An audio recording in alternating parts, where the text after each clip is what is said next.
Bom, galera, então vamos dar uma olhada aqui em uma autora contemporânea e um autor contemporâneo, né? Ele está vivo aqui em Mbembe e ela já faleceu, Hannah Arendt.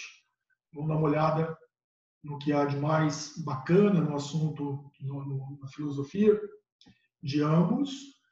E também quero ressaltar que, dentre esses assuntos que nós vamos discutir, o vestibular que vem mais falando sobre eles é o vestibular da UFO.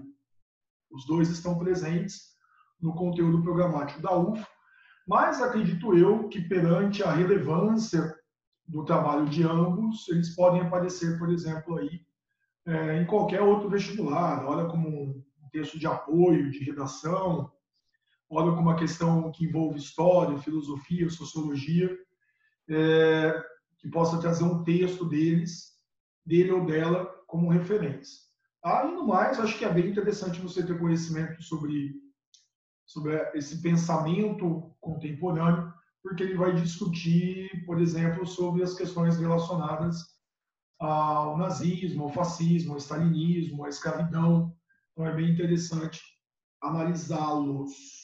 Então, é o seguinte, vamos abrir aqui. Primeiro vamos falar da Arendt. E aí, falando da Arendt, a gente vai fazendo inclusive fazendo uma análise junto com aquele Mbembe, que vai, inclusive, ler a Arendt, vai se aproximar em alguns aspectos e vai criticar em outros essa importante filósofa judia e alemã. Bom, a Hannah Arendt, só para te dar uma ideia, ela vai acabar sofrendo as perseguições na época do nazismo. Ela vai embora da Alemanha, ela vai para os Estados Unidos, ela consegue sobreviver a todo o processo do Holocausto. E a Arendt, que tem uma obra muito vasta, ela vai discutir aí aquilo que nós chamamos de as origens do totalitarismo. Tá? Como é que o totalitarismo nasceu? Eu vejo que ela vai publicar esse livro depois da Segunda Guerra Mundial, depois da experiência trágica do Holocausto. Tá?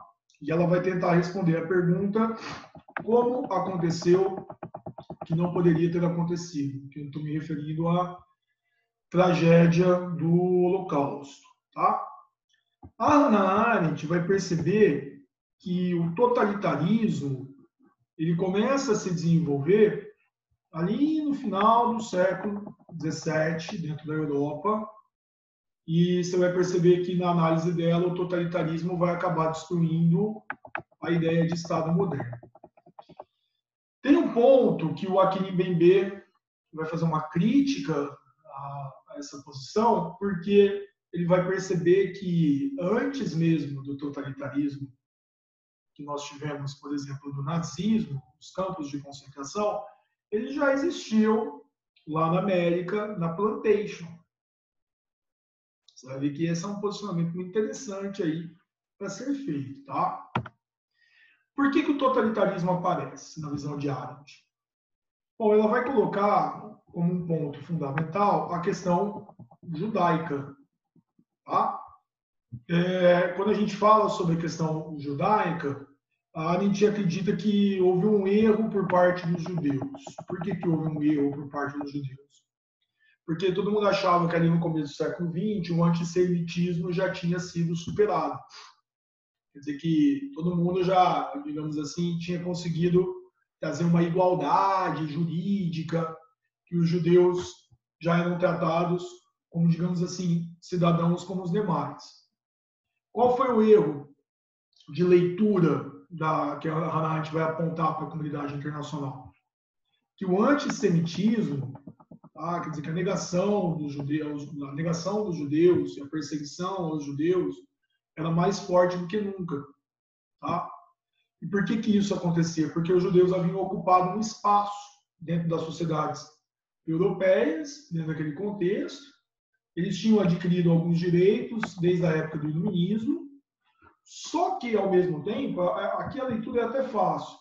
Quando você passa a ter uma ascensão, naturalmente, grupos que sempre te negaram, digamos assim, vão te perseguir, vão continuar te perseguindo.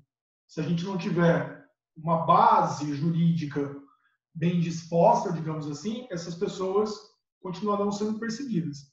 E aí é que está, a Arendt vai dizer que os judeus não eram bem vistos dentro da sociedade de classes, porque sempre existiam visões conspiratórias acerca desses judeus. Eles fazem parte de sociedades secretas. Esses judeus, eles são pessoas muito ricas. Os judeus sempre há uma desculpa para tentar criar um ódio a esses judeus. E ela vai colocar como referência a esse contexto as perseguições injustas que os judeus passavam naquela época, como, por exemplo, no famoso caso Dreyfus, que foi perseguido naquele momento por um crime que não cometeu. Tá? Então, primeiro fator, antissemitismo. Segundo, o imperialismo. Esse ponto aqui é interessante quando ela vai discutir a questão do imperialismo. Por quê? O imperialismo lá na África e na Ásia, ele vai levar ao colapso do Estado-nação. O Estado-nação que surgiu ali na passagem da Idade Média para a Idade Moderna. Por que ele vai ser destruído? Por que o Estado-nação vai entrar em colapso agora? Porque toda a noção de direitos que nós tínhamos, de defesa aí de uma igualdade jurídica, de uma garantia de vida, tudo isso vai ser superado pelo imperialismo. Por quê? Porque vai haver um grande horror na África. E aqui, a meu ver, a gente também errou. Eu vou concordar com aquele Mbembe. Pô, Ronaldo, você está olhando para o século XIX, mas e no século XV, quando nós temos as grandes navegações, os horrores que começaram a ser feitos na África, ao surgimento do tráfico negreiro, no século XVI, com a plantation. Então, aqui o Akin Mbembe está apontando um grande problema. Pô, você não percebeu isso, Arendt? A Aimé Césaire, um outro autor negro, já faleceu, mas faleceu há pouco tempo, vai fazer essa observação. Pô, eu preciso olhar só para o imperialismo para ver que houve um horror ali, para perceber que houve uma naturalização do caos. Tudo bem, morreram horrorosamente 10 milhões de pessoas só no Congo belga em virtude do neocolonialismo. Mas e o tráfico negreiro? Que podem ter vindo para a América cerca de 30 milhões de pessoas. Tá? Então, o que a Hannah Arendt vai entender? Que houve uma naturalização do caos no neocolonialismo. Porque mataram, eliminaram um monte de gente, sem qualquer tipo de justificativa, tá? E aí depois estava tudo certo, né? Digamos assim. Ninguém fez nada, a comunidade internacional não reclamou quanto a isso. Por quê? Porque na visão dela já existia ali um sentimento de superioridade, tá? Que vai se naturalizar no sentido de eliminar pessoas que são consideradas inferiores. E aí o próprio Akin Mbembe vai falar sobre a questão do darwinismo social, do racismo científico, que justificaram o período do neocolonialismo. Então, tem essa questão. Eu vou fazer uma ponte. Pô, então, se fizeram isso com os africanos, que eram vistos como inferiores, para fazer com os judeus vai dar na mesma. Por que vai dar na mesma? Porque os judeus também eram vistos como inferiores. Então, como não houve qualquer tipo de reparação ao que aconteceu na África, ou então qualquer tipo de criminalização com o que aconteceu na África, daqui a pouco eles vão escolher um outro povo considerado inferior, os judeus. E vai acontecer a mesma coisa. Eu só estou mudando o povo. Tá entendendo? Esse é o grande lance do entendimento aqui. E aí a Hannah Arendt vai dizer que a Primeira Guerra Mundial destruiu os impérios que existiam, né? O russo, o alemão, o austro-húngaro, o turco, e levou ao desenvolvimento de milhões de apátridas. Esse é um ponto interessante. Tá? E aqui vem, mais uma vez, a falência do Estado-nação.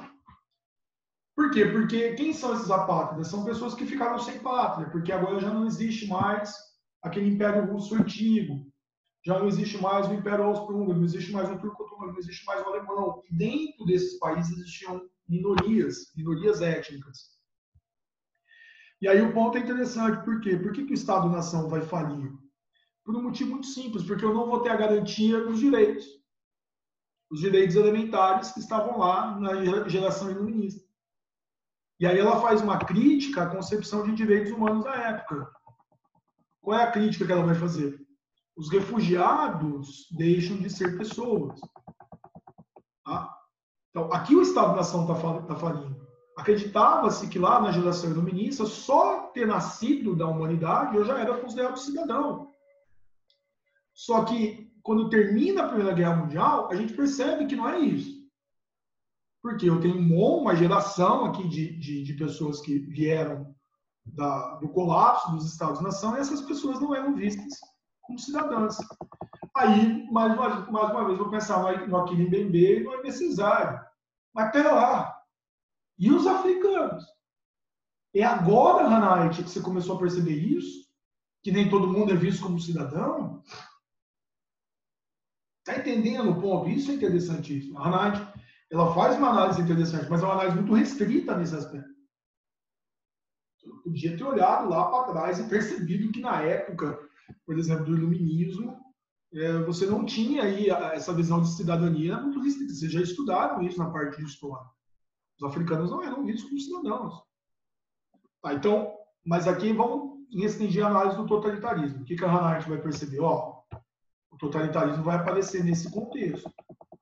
O Estado totalitário vai emergir nesse instante com o objetivo do quê? Com o objetivo de destruir esses povos, essas minorias, que naturalmente não são vistas como cidadãs. O que é o totalitarismo? Como é que a gente define o totalitarismo? Totalitarismo é o governo do domínio total, né, como o próprio nome diz, em que ele se baseia exclusivamente na violência. Tá? Então, como é que eu diferencio o totalitarismo das outras formas de domínio? A Hannah Arendt vai dizer que o surgimento dos campos de concentração, de extermínio, né, no caso dos judeus, eles diferenciam o totalitarismo das demais formas de governo. Então, isso é uma divisão, digamos assim, na história. Nenhum outro governo teria feito isso. Aí o Aquilim Bembe vai fazer uma crítica a Hannah Arendt. Por quê? Já existiam os campos de concentração onde? Na plantation. Os escravizados no campo de concentração já eram. Os escravizados na plantation já era uma forma de campo de concentração. Então, quer dizer que já existia essa noção antes mesmo do nazismo e do fascismo. Então, veja que o Aquilim Bembe, como um pensador africano, o que ele está fazendo? Ele está indo olhar lá atrás. Ó. Ele está olhando por um ponto de vista da África. Tá? E aí, esse domínio total exercido pelo totalitarismo se faz da seguinte maneira, né? O domínio do tempo. Essa é uma parte muito interessante. O que é o domínio do tempo? É o controle da história. Os estados totalitários tentam controlar a história. E como é que eles fazem o controle da história? Eles tentam apagar coisas que aconteceram no passado nos livros. Eles vão aderir ao negacionismo. Eles vão inventar mentiras históricas. Tá? Com qual objetivo? Com o objetivo de apagar no passado e construir uma história de acordo com os seus próprios interesses. Tá? Hannah Arendt vai falar que é uma mentira pública que vai acontecer aqui. Eles vão tentar dominar os fatos. Vou te dar 2 exemplos. Né? A culpa que os alemães colocaram nos judeus pela Primeira Guerra Mundial, eles inventaram isso. E no caso do stalinismo, Hannah Arendt vai colocar o que o Stalin fez com Trotsky, apagando a imagem de Trotsky da importância dentro da Revolução Russa. Tá? Então, veja como isso hoje é muito atual. Governos totalitários tentam controlar o tempo, tentam apagar a história. Tá? O que é o controle do espaço? No controle do espaço, é interessante isso, ó, tudo pode ser violado. Tá? Quer dizer que eu posso descumprir tudo aquilo que eu havia prometido. Como Hitler fez, tá? Na invasão dos Sudetos, no rompimento do Pacto Germano-Soviético, no descumprimento do Tratado de Munique. Quer dizer que tudo que eu falei, tudo que eu assinei pode ser revisto. Então, se você tentar trazer para os dias de hoje, né, todos os rompimentos, veja, longe de mim querer acreditar que hoje exista protótipo aí de Estado totalitário, tá? Mas seria você assinar um acordo e desfazer o acordo, descumprir o acordo, assinar, descumprir, e assim por diante, tá? Arendt vai dizer que as lideranças totalitárias, como por exemplo no nazismo, você tem uma lógica que é desvairada. Tá? O que é isso? Né? Você tem um pressuposto da sua teoria que é baseado em coisas que são fantásticas, tá? Ou seja, que não tem qualquer tipo de comprovação. E aí ela vai fazer um estudo da ideologia nazista e da ideologia stalinista. No caso da ideologia nazista, a lógica desvairada vai ser baseada nas questões das leis da natureza. Então, o que o Hitler fazia? O Hitler estava acelerando as leis da natureza. Então, se há leis da natureza, você tem, por exemplo, uma sociedade dividida hierarquicamente em raças, os arianos e os judeus. Então, se os judeus são inferiores, o que o Hitler queria fazer? Ele queria acelerar as leis da natureza. Vamos eliminar essas pessoas que eram conhecidas como inferiores. Então, daí a ideia dos campos de concentração e dos campos de extermínio. Na ideologia do stalinismo, você tem as leis da história, que a sociedade é dividida entre proletários e burgueses. Então, o que a gente vai fazer? Vamos acelerar as leis da história, vamos eliminar aqueles que não fazem parte do proletariado, esses que são inimigos do Partido Comunista. Tá? Essas pessoas vão ser simplesmente retiradas da sociedade, vão ser mortas. Tá? Aí entra a noção dos crimes sem criminosos. Você não cometeu crime algum, tá? Você pode ser simplesmente culpado por qualquer coisa que possa acontecer. Eu vou jogar a culpa naquela pessoa que é o meu oposto, aquela pessoa que não é aceita pelo meu regime, tá? Então, dentro desse contexto, você vai ter uma lógica do terror. Tudo vai ser possível dentro da sociedade quando não existem mais direitos. Tá? É muito interessante porque as pessoas dentro do nazismo, do stalinismo, ou do fascismo, elas perdem totalmente a sua consciência, né? Elas são destruídas na sua consciência. E elas passam a ser colocadas como culpadas por crimes que elas não cometeram. Então é aí que vai se desenvolver um tipo de mal que Hannah Arendt vai chamar de um mal radical, ou então de uma banalidade do mal, né? Que as pessoas deixam de refletir sobre aquilo que elas estão fazendo dentro de uma ideologia que é massificada, que é uma ideologia do líder, e que acabam sendo submissas, aceitando qualquer tipo de medida que é aterrorizante. Elas passam a não refletir sobre isso.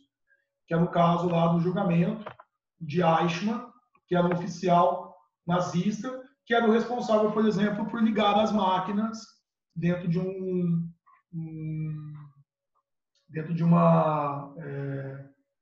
campo de extermínio. Então, esse cara, ele foi tão desmantelado na sua consciência que ele não sabia mais diferenciar o que era bem e o que era mal. Então, ele passa a ter ações que são irrefletidas, fruto de uma massificação ideológica, inclusive do nazismo. Então, ele não conseguia mais refletir que ele estava simplesmente matando pessoas naquele contexto. Tá? Agora, é interessante por quê? Porque o Achille Mbembe, ele vai fazer essa reflexão que a Hannah Arendt coloca lá, voltando um pouco no tempo, chegando na época da escravidão. E o Achille Mbembe vai usar a questão da necropolítica. Então, ele faz uma análise da Hannah Arendt, é verdade, mas ele já puxa uma visão mais marxista e ele vai dialogar com outros autores, né? Ele vai dialogar com Foucault. Ele vai usar a ideia de biopoder, de biopolítica, do controle dos corpos exercidos por instituições. Então, quer dizer que ele vai pensar o seguinte, tá vendo? Vocês estão olhando aqui para a contemporaneidade, mas a gente pode voltar um pouco no tempo e lá para a época do colonialismo e perceber que sempre houve uma necropolítica, um controle dos corpos que é muito anterior ao nazismo. E quando que aconteceu isso? Aconteceu, por exemplo, no período da escravidão, no período da plantation. Naquela época, nós já tínhamos campos de concentração. Naquela época, a gente já começa a perceber a necropolítica. E o que ele vai entender por necropolítica? Governos acabam realizando uma política da morte, uma política da necro. Tá? Quer dizer que governos começaram a escolher quem vive e quem morre. Então, por exemplo, quando eu crio uma plantation, quando eu defendo o tráfico negreiro, defendo a escravidão, eu estou separando aqueles que podem viver e aqueles que podem morrer. Então, isso não aconteceu só lá no nazismo. Isso aconteceu desde a época da escravidão. Tá? Essa é uma questão importante. Então, eu vou escolher pessoas que serão expulsas da humanidade. Os africanos, na visão de Akin Mbembe, sempre estiveram expulsos da humanidade por ações governamentais, naturalmente de governos brancos, desde lá da época das grandes navegações. Tá? Isso é interessantíssimo. E aí o Akin Mbembe vai defender o surgimento de uma razão que é uma razão negra, que é o uso da nossa capacidade racional com o intuito do quê? Com o intuito de começar a responder as perguntas: quem somos nós, né? Quem sou eu, africano, perante tudo isso que aconteceu. Para que os africanos, reivindicando essa capacidade racional que sempre esteve presente nas suas comunidades, eles possam criar uma identidade de resistência contra qualquer tipo de atrocidade, qualquer tipo de violência que eles tenham sofrido na história. Tá? Então perceba que é uma autora e um autor contemporâneos extremamente importantes que podem ajudar muito aí vocês, tanto em redações como também em questões dos vestibulares. Valeu, espero que eu tenha sido aí claro para vocês tenham entendido esses conceitos importantes, tá? Eu desejo muito sucesso a todo mundo, beleza? Um grande beijo e a gente se vê. Até mais!